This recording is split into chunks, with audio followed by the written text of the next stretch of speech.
What's up, friends, and welcome into Fantasy Pros. This is the Fantasy Football Podcast. I'm Chris Welsh, today joined by Pat Fitzmaurice and Billy Muzio for Week 14 ranks, the final of the regular season.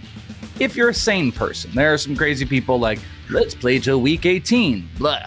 We are going to call this the end of the regular season going into the playoffs. We're going to be ranking out running backs today on this episode because there are some questions like, the biggest fab buster going into the final regular season week that we probably had in some time. I mean, it could legit be a game changer. So we're going to talk about him and where he ranks. Guerendo, not Jordan Mason, blah, all that early news. And we've got everything else under the sun. Mr. Pat Fitzmaurice, how fun was it that we all spent 24 hours talking about Jordan Mason and they're like, oh, by the way, he's out for the season. It's actually Guerendo. Ugh. Yeah, not that fun when you do the waiver article on Sunday night, as we do it at Fantasy Pros, and have that ready for Monday. But the nice thing is there wasn't that much to change. It was still an all-in maneuver that we recommended with your fab budget, just with a different 49ers running back. Yeah, 100%. I mean, we did our show Out of Bounds, which has been a very popular audio podcast. We debuted on video, which you guys should go check out. Completely different type of offering. I think you guys will love it. But it took a little bit longer because of the first iteration of it on video. And of course, nothing but Jordan Mason in there. Mr. Billy Muzio, you are also a self-hating 49er fan. I don't know, maybe you like yourself more than I do, but 49ers sure do put it to a test. We're going to talk about Guerendo in this, but wild 24, 30, or 48 hours, I suppose, in the fantasy football scape. Without getting too far into like the Guerendo breakdown, which we're going to do, can you remember a more impactful, like final regular season waiver ad in recent memory? I feel like Guerendo might be. I mean, he might disappoint us, but I feel like this is the big, impactful one that we've had in. I can't remember. I can't recall anybody. Yeah, recent years. I mean, anytime you have a Niner running back hit the starting lineup and near fantasy playoffs time, it's going to make an impact. And it's going to change the landscape of playoffs as well, because you have a guy who arguably had a top 3 RB every single week now is out. And then you're going to insert another running back that's going to be probably into the top 12 just by default volume alone. And it's going to change the landscape drastically. Before we start up the Week 14 running back ranks, it is prize time. Yes, we love you and we love to give away prizes. We've got a brand new giveaway for December, but we have not forgot about the autograph Josh Allen helmet. We talked about it all November. All you had to do was just make a comment below. Make sure you're subscribed. We had a couple other things that are out there as well that got you some entries. And courtesy of Pristine Auction, the Josh Allen autograph helmet, an MVP potential helmet, it's got a home. Ladies and gentlemen, Richard Maddox, you are the big winner. Richard Maddox will be contacting you so we can get you that prize. So be on the lookout, my friends. Congratulations again, Richard Maddox, on being the big winner of Josh Allen's autograph helmet, courtesy of Pristine Auction. But if you did not win that, you still have a great opportunity, because in December, we are giving away an autograph Jackson Smith-Njigba Seahawks autographed helmet for absolutely free, courtesy of our friends at pristineauction.com. So just like the Josh Allen helmet, here's what you do. fantasypros.com/contest. You complete the form, download either the My Playbook app, review the podcast, follow us on X, Instagram, or TikTok.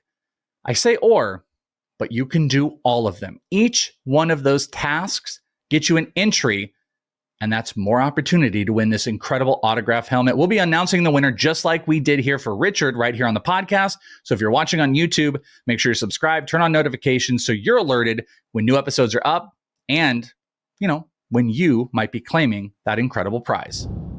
Even as a Niner fan, I could admit it looks pretty good. I think it's even like the green paint. It looks awesome. Looks cool. We want to give a shout out. We do the ranks contest every single week. Week 13 big time rankers going to Justin Sablik from Fifth Down Fantasy, finishing number 1 in the Week 13 accuracy contest. Justin Lampkin from Clock Management FF 2, and I believe, Pat, Mr. Chris Raybon from the Action Network, making his second appearance on the top 3. Doesn't that sound right? At least second. Yeah, Raybon is an ace. One of the best rankers around for sure. He is one of the big dogs for sure. Shout out to all three of those guys for finishing in the top 3. We also got the tweet out there where we are celebrating the top 10 that do it. And remember, you can check out not just the ranks, fantasypros.com/ranking, so you can follow it throughout the week. Every day goes on, more ranks start to initiate and kind of move the thing around. But we do a contest week by week, so you guys can see who has been ranking, in the top 10 every single week, and then we are going to calculate it at the end of the year for the overall accuracy. So shout out to those guys. Not me, Pat. Not you. None of the guys on the show. Week 13 wasn't the play for at least for us putting really super high in the ranks. So I will tell you, I felt like I had some good hits. Bucky Irving was like my guy this week. So on to week 14 when it really, really counts. And gentlemen, are you ready to jump into these ranks? These RB ranks? Well, let's do it. Let's get to the big board for the ranks here in week 14. Starting with the top 12, we've got Saquon Barkley going up against Carolina. Thank you very much for one of my playoff matchups. Alvin Kamara up against the Giants coming in at 2. Devon Achane, Chase Brown, Bijan Robinson, that rounds out our top 5. Jahmyr Gibbs, Kyron Williams, Josh Jacobs, Bucky Irving, James Cook, Ken Walker, and Breece Hall rounds out our top 12. Okie doke. Let's circle back to about 2 minutes ago. Even though he is not in ECR ranked inside the top 12, let's kick this off with Isaac Guerendo. Now, the ranks, as mentioned, are still pretty early as we're doing this. We record this on early Wednesday morning. Tuesday through Thursday, you're going to get like the bulk of ranks coming in. Currently, Isaac Guerendo is ECR 22 as we record this. The reason we're talking about him this high, both of you fine gentlemen have him each as a top 10 running back. Fitz, you've got him at 10, and Billy, you got him at 7. So Billy, kick us off here. Top 7, Isaac Guerendo against the Chicago Bears in week 14. That makes him a must start, but let's hear it from you. Yeah, this is just an opportunity share equation for me. I mean, this is the team that has the ninth most run plays per game. And we have not seen a lot of Guerendo this year, but when we did see him above the 50% snap share, it was week 8 against Dallas. He saw 61.2% of the snap share that week. He finished as the RB10 that given week with 19.2 fantasy points, 102 total yards and a score. So we mentioned it at the top of the podcast. Anytime you have a Niners shift in starting running back, it's just something you have to monitor. I mean, this is a very friendly position inside of this scheme. They're down playmakers. They're going to probably want to see what the young guy has, and he is quick. 4.33, 40-yard dash, 99th percentile. He's 100th percentile speed score, 98th percentile burst score. This is a guy I'm kind of excited to see who's going to be able to touch the rock a little bit more and take every opportunity of the touch that he's given. Billy, I don't know what you'll think about this. I was on Out of Bounds. I compared Guerendo to, if you're a Niner fan, you ever watch when Raheem Mostert was a 49er. Raheem Mostert had really big, like high-end clock speed, kind of more of an upright, bigger guy. Like he reminds me. And also his ability to catch out of the backfield, like some of that's going to happen. So there's kind of a Raheem Mostertness to him. So I do you kind of see some of those comparisons? You know what I'm talking about when I say it? Yeah, I think when it comes to straight line speed, I think he's going to have a lot of the similarities. This is going to be a lightning and lightning combination now. I think they just signed a Abanikanda off the street. I could see them just riding these two running backs because. Let's face it. I mean, the season is probably over for the Niners. Let's go ahead and see what the young guys have. And let's just give them every opportunity. And we're probably going to see most of that go to Guerendo. So, Fitzy, what's really interesting about this is like Guerendo's an incredible pickup if you were able to. I tried. I had $58 left in Flex. I dropped every single dollar. I did not get him. I did not get him anywhere. And I had some fab to spend. So, like, if you're down and out, sure. Like this is like going to be a no-brainer. But these ranks are also implementing that like you're going to start Guerendo, who, yes, is in a system with the 49ers who like to feature just one major back, who want to run the ball a ton. But it is an unproven guy. We have not seen him take the carry load at any point. And we're ranking him over some severely great running backs. Specifically, I mean, we're going to talk about him in a second, but like Bucky Irving. I believe both of you might have him over Bucky Irving. I'm not looking at the exact thing here to see. Now, Fitz, I think you have you have Bucky one spot higher. But to my point here, talk to us about Guerendo because not only does he fit the role for like, oh, what a great pickup, I'll throw him at flex, but him starting over some serious names this week is going to be a huge thing we deal with in questions throughout. Yeah, he's a good bet, but he's not totally foolproof, I think is the way to frame it. And you mentioned it, Kyle Shanahan has pretty much favored the one running back approach. It's pretty clearly going to be Guerendo because right now it looks like his backup is Isiah Pacheco, a guy they just signed off the practice squad from the Jets and who has had, 24 hours to process the playbook as of now. So it does seem like it's going to be a huge load. And, Billy mentioned a lot of this. Like, I can't wait to see this extended audition for a guy who absolutely aced the scouting combine to the extent that Guerendo did. Not only that crazy 4.33 time at 6 feet, 221 pounds, also had the best vertical jump among the running backs by far, 41.5 inches, second best broad jump. Like, he is an athletic freak. At the same time, not a very prolific college production profile. Like, he was a strict backup at Wisconsin, couldn't get on the field behind Braylon Allen, was basically a kick returner, goes to Louisville for his final college season and is basically a timeshare back with Jawar Jordan. So we haven't seen him do a lot in the college level. Watching him at Wisconsin, he always struck me as kind of a straight line guy, not a lot of wiggle or lateral agility. But so far, it's looked pretty good when he's got extended workloads with the 49ers, 10 carries for 99 yards against the Seahawks in week 6, 14 carries for 85 yards and a touchdown against Dallas in week 8. Possible we get a dose of Isiah Pacheco. Maybe they involve Deebo Samuel in the running game more this week, but it is setting up well for something close to 20 carries for Isaac Guerendo against a Bears defense that ranks 30th in DVOA against the run, has given up the 10th most fantasy points to running backs. Yeah, and I also want to point out, and I'm glad you did it right at the end, I think you're going to see more Deebo than you've had in quite a while in the backfield. So when we say Abanikanda being the backup, I actually don't think he's going to be. It's going to be more Deebo, and I think they will get him in the backfield. He has had horrific separation as a wide receiver this year. Really hasn't done great with some of those end around type of stuff, but you saw like they were putting him in kickoff returns because if you can get him going in open field, best way to do it when you can literally do nothing receiving with him, where he's a nothing burger, in the running game. So don't be surprised when Deebo gets more involved. Probably more of a betting angle than it is a fantasy angle. But, just as a last thing on this Guerendo side, this isn't exact because I'm not using your guys' each rankings here. But if you guys both have them as top 10s, here are just a couple of running backs that are outside of the top 10 that in theory, Guerendo would be starting over, and this might not 100% equate to you, but we're talking about guys like Ken Walker, Breece Hall, David Montgomery, Tony Pollard. This is where Guerendo is ranking over. So in theory, the question of like, should I start Breece Hall or Guerendo? Right now, for a lot of people, it's Guerendo over Breece Hall because he's also got some issues. So that's how big this is. I fully expect to see a lot more questions about Guerendo and what people are supposed to do. There is one more in this top range. We're still in the big guys. We usually don't spend as much, but Guerendo's an important one. I just did want to get a quick hit on Bucky Irving here because Bucky went absolutely ballistic. I love the talent. I've been betting on it all year. He finally got the volume, which has been the thing that's holding him back. Fitz, you are right in at ECR, and I believe you were a little bit higher before he bumped up a tiny bit at 9. I think we all saw the talent on display, but everyone is just continuously worried about the volume. You going at 9, you're not worried about the volume anymore. Let's stop playing that game, right, Fitz? And it's just Bucky is a straight play. And like I said, you have him, I believe, above Guerendo.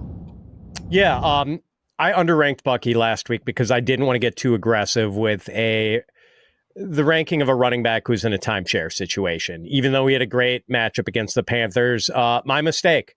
Bucky finished with 152 rushing yards and a touchdown, added 33 receiving yards, RB1 on the week. I'm not making that mistake again.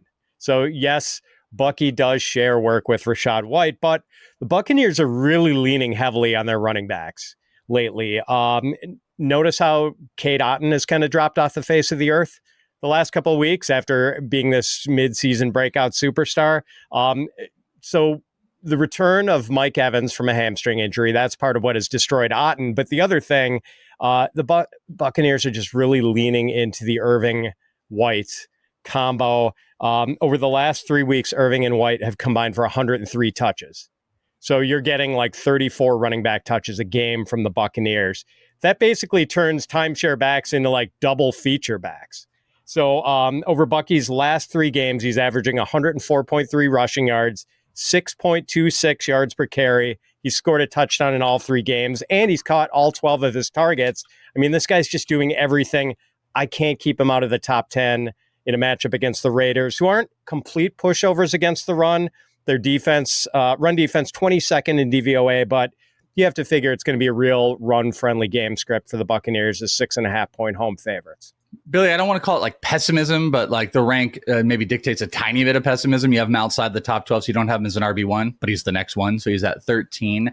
Is there any feeling that's different with what Pat was saying with Fitz? Is like, whereas in like this rank is just kind of arbitrary, or do you think we should still hold the like touches, feet to the fire of like how many touches does he actually get per game? That's still my concern, and I love Bucky Irving. I mean, I'm a huge Ducks fan, so go Ducks. But Bucky Irving is still in a timeshare, and I do think he's kind of taking over that timeshare as more and more as we see them both get utilized still near a 50-50 snap base every single week. But the outliers for me are inside the 5. Like inside the 5 right now, Rachaad White over the last 4 weeks still seeing 46% of those touches, where Bucky Irving's only seeing 13% of those touches. And then you have the short down distance snaps. I mean, we're seeing Rachaad White get 67% of those, and we're still seeing Bucky Irving get sub 30% of those. And so we are seeing a shift in guard here, but there still is quite a bit of a timeshare. I can see this going either way any game still. I mean, last week was Bucky Irving. I mean, maybe this week it'll be Rachaad White, because I think if you have 2 running backs that are both very capable inside the passing game, they're both going to be on the field during third down. They're both going to be on the field during short distance snaps here, and data favors Rachaad White here. But anyone who's going to have that hot hand, I think they're just going to lean into it. This is kind of how the Tampa Bay Buccaneers roll, and I don't think it's going to change unless we see a big run for Bucky, and then now it's his chance for the hot hand approach. So I could see this going either way on any given week, and I'm still a little hesitant to just slide him inside the top 12. I guess 13 is there, but it's still a little hesitation. Yeah, look at arbitrary numbers. It kind of gets to, but the differential between an RB1 and an RB2. Speaking of, let's do it. Let's get to that arbitrary number of 13 to 24. These are the RB2s on the big board. Starting with David Montgomery, we've got Tony Pollard, James Conner, Tyrone Tracy, Aaron Jones, Rico Dowdle, Najee Harris, DeAndre Swift is the final of the top 20 RBs. Chuba, Isaac Guerendo, as we mentioned, Rachaad White, and Isiah Pacheco. That ends out our top 24. Let's hit some backs here. This is another one of those situations where one of you guys has got this back quite a bit higher. And let's talk about Rico Dowdle. So Rico Dowdle, ECR 18. Love this because you guys got a big old difference on this one. And Billy, you got Rico Dowdle at 10, and Fitz, you got him at 20. So Fitz is lower than consensus, and you guys are almost an entire tier of RBs different on him. So Billy, let's start with you. Top 10 running back. You have got Rico Dowdle over Bucky Irving this week. Let's hear it. You know how I rank. I'm a huge volume ranker when it comes to running backs, and the utilization is speaking for itself. We've seen this total domination and touches and snaps from Rico Dowdle now for consistently for the last 2 weeks, and you can even argue it goes back to week 9, and there was just some slight hiccups in between. But from the last 2 weeks, we've seen a 64% snap in week 12, 71% of the snaps here in week 13. We're also seeing over 70% of the rushing attempts here from Rico Dowdle in this backfield for 2 weeks straight. He's now seeing double-digit targets. He's seen 10% or higher now since week 9. This is a back they're leaning into, and we are seeing that now with the shift in the quarterback play. They don't trust the passing game as much. They're leaning into the rushing game, and we know Zeke Elliott is now just a shell of himself. He got just kind of a misfit of other running backs here in the backfield. So it's Rico Dowdle time, and I think regardless of the matchup, this is a guy who's going to see upwards of 20 touches per game now. And when you have that type of volume's king in fantasy football. You have to get him inside the top 12. Fitzy, I was saying earlier in the week, this might have been on the recap show on Sunday night with Bogman and myself, that and I'm turning this into another player here for a second, that I just have some concerns about Breece Hall and his health and then his usage, and they had Davis out there. And I had offhandedly said, I think I'd rather have Rico Dowdle than Breece Hall this week. And he kind of pushed back, and maybe it's an overreaction. Your rank of Rico Dowdle would definitely not agree with that at 20. 10 could openly maybe still want Breece Hall over. But like, I think as I establish my rank, I will have Dowdle probably in the middle of you guys, to be honest with you, probably around like 14, 15 or something like that. Where's the pessimism with Rico Dowdle for you, Fitzy?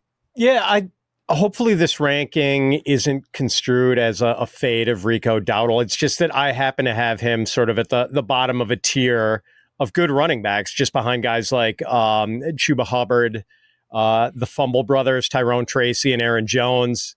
It really not that far, not that much of a gap for me between Breece Hall at RB12, where I've dropped him a little bit, like serious questions about whether he even plays this week. And Rico Dowdle, it does seem like the Cowboys have sort of committed to using Dowdle as a featured back. He's had 19 and 20 carries his last 2 games, just had his first 100-yard rushing game of the season and his first rushing touchdown of the season, although he does have 3 TD catches. So yeah, I'm below consensus on Dowdle, but in most cases, like, I think people should play him. I'm certainly going to be playing him in the one league where I have him. Okay, I got another running back, and I'm very curious if this is going to live in the exact same realm as Rico Dowdle, and it's because you guys have a really big difference on him. It's Najee Harris. Najee Harris comes in at ECR 19. Fitzy, couple spots lower. Billy, way higher. Billy, I'm going to throw it back to you, and you can even be kind of quicker about it if you want, if it is the same thing. Is this a volume play? I've been super down on Najee, but he looked great last week, finally, because Jalen Warren is getting some run. You have Najee as a top 12 running back, so this is just like Dowdle here for you both. Is this the volume play with Najee, or is there something else? Yeah, it's definitely volume. I mean, we've still seen him with 64% of the rushing shares last week, over 50%, combined for week 10 and on. So Warren is definitely getting more involved as he's starting to get healthy, but Najee's dominating the inside the 5 touches. We're looking at a potential touchdown here. He's also dominating anytime we're in the short distance. So for me, it's a volume play. Fitz, concerns on Najee in general. I think I'm probably going to sit a lot closer to you because one game I don't think is going to make me feel a ton more comfortable with Najee Harris because it really had not been looking super great. But, you got him in the 20s. Any feelings you want to throw out there against that really high rank of Najee? Yeah, it's not really concern because I think Najee is one of the best floor plays at running back there is. Like, he's given you double-digit half-point PPR fantasy points in 6 of his last 7 games. The floor is really sturdy. It's just that the ceiling, I don't think, is super sky-high for Najee because we know Pittsburgh is going to run the ball a lot, which is a big plus, but he's going to share some work with Jalen Warren and Cordero Patterson. And not the easiest matchup this week against the Browns. When he faced the Browns a couple of weeks ago, Najee had 41 rushing yards on 16 carries. So perfectly fine play. I think he's good as an RB2, safe floor. I just don't know what the ceiling looks like. Okay, speaking of bad matchups this week, this is going to be a really interesting one, the final one of the RB2s, Isiah Pacheco.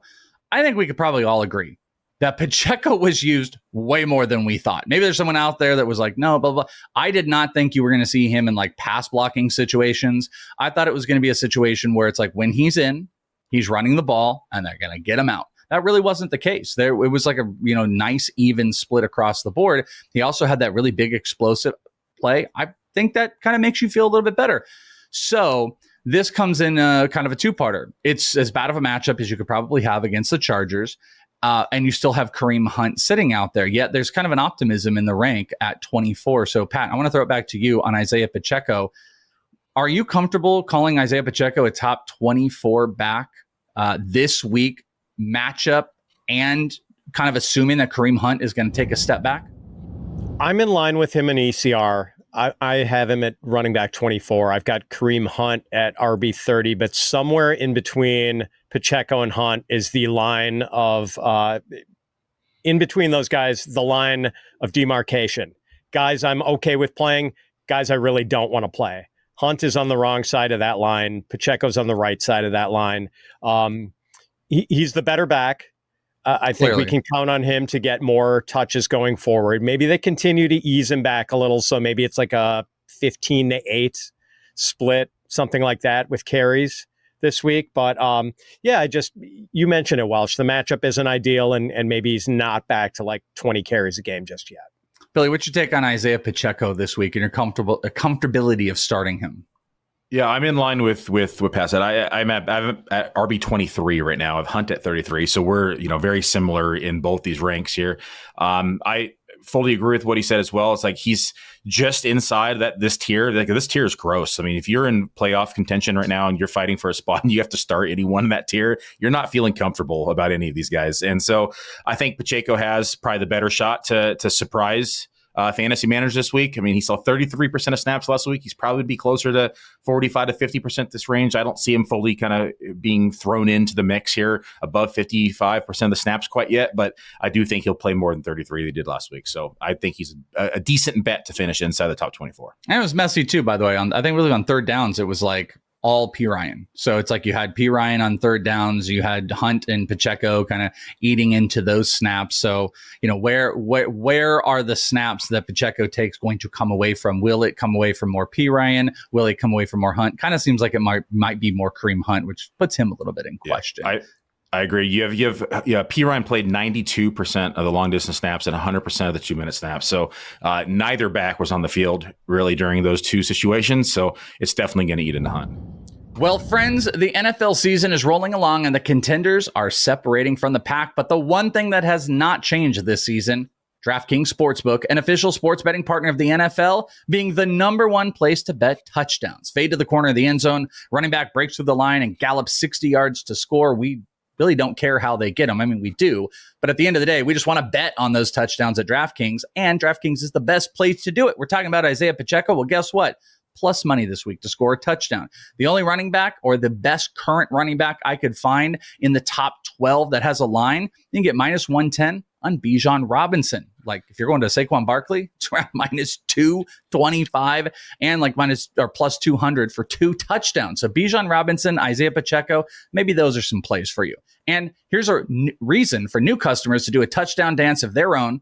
You can bet $5 to get $150 in bonus bets if your bet wins. Score big with DraftKings Sportsbook, the number one place to bet touchdowns, by downloading the DraftKings Sportsbook app and use code FantasyPros. That's code FantasyPros for new customers to get $150 in bonus bets if your bet wins when you bet just $5. Only on DraftKings. The crown is yours. All right, gentlemen, RBs 25 through 36, the flex, however you want to call them. We're going to start with Nick Chubb, Travis Etienne, Jalen Warren, Gus Edwards, Kareem Hunt. Tank Bigsby, that's your top 30. Amir Abdullah, Zach Charbonnet, Jonathan Brooks, Cam Akers, Tajay Spears, Tyler Algier. Clearly, there is a line that you guys can see. It drops off like a cavern. It goes boom. So there's a couple names to that will be some decision making in here. One I want to throw at you guys just real quick is Nick Chubb. He's not like Tyler Algier, who's the end of this tier or anything like that. But Nick Chubb comes in at ECR 25. And the reason I want to do it is, it's a median matchup, maybe a little bit tougher against the Pittsburgh Steelers. We're still not seeing like crazy. I mean, we had the game with the big crazy volume, but then last week, what was it? I think 9 carries. He did have a receiving touchdown. Billy, let's start with you. What's your level of trust Nick Chubb? And I guess it's like a rank versus rank thing, but like you look at Nick Chubb versus Pacheco. I'm not sure Pacheco gets any less usage there. What's your comfortability and what's your rank on Nick Chubb this week? Yeah, I'd rather have Isiah Pacheco. Chubb is just inconsistently seeing the field. I mean, for multiple weeks now. Week 9 to week 13, he's seen during that sample size only 39% of the snaps. He has seen, had a big week, so that's going to spike at the rushing attempts, but 63%. The problem is that they're just not running the ball right now. They're throwing the ball, and they're letting Jameis Winston just kind of, sling the ball down the field. And whenever we see this, we're just not going to have these running backs as involved. And we know that for some reason, Nick Chubb is like the floor is lava game. They just won't throw him the ball. And so I just have a lot of hesitation with him. There's no reason to really, throw him on the field and risk, another injury when, let's face it, this season is probably meaningless for the Browns. And so I could see them just being cautious with him and keeping him at that 35 to 40% snap share. giving him the short down distance and goal line touches. But I could see this kind of just being a mess altogether. So I'm not too confident in Nick Chubb as much as I loved him for many, many years. I'm just not confident in him this year at all. Yeah, Fitzy, same thing. I mean, the Browns have become like one of the league's most prolific passing offenses now. And Nick Chubb is also not out there every day. It's awesome to see Nick Chubb have a receiving touchdown. You're like, yes, he's just not out there enough to have like complete utilization. Plus, Winston wants to throw the ball deep. So where are you at on Nick Chubb, Fitz? RB25. Billy covered it well. Jameis has averaged over 40 pass attempts in his 5 starts. And Jerome Ford is playing more than Nick Chubb investors would like to see. So yeah, I've got him at RB25, but the only reason he's inside the top 30 is because Jonathan Taylor, Joe Mixon, Derrick Henry, Brian Robinson Jr., and Ramondre Stevenson are all on bye.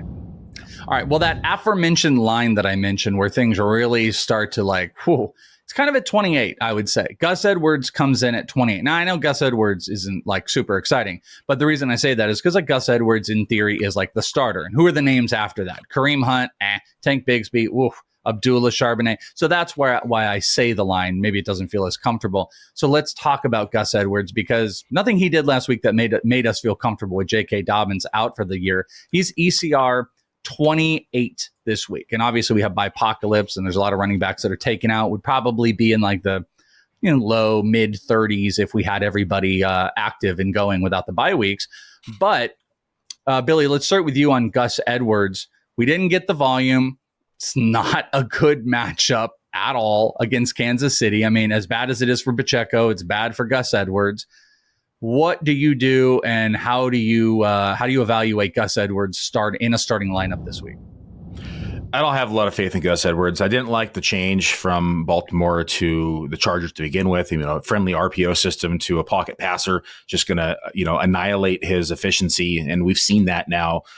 First and foremost throughout the season as he lost the role, got injured. Now back and getting into the mix, but it just is not the same back that we once knew in Baltimore. And I have him at RB29. I have Vidal at RB30.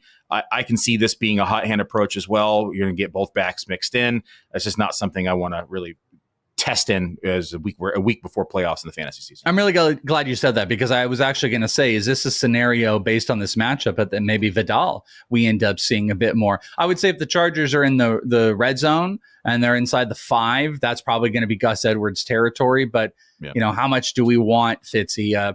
11 carry, 28 yard, and then you're just praying for a touchdown type of guy. So your level of trust with Gus Edwards probably going to be low. And do you think Vidal could be something in an absolute desperation flex play? I mean, yes, I think so.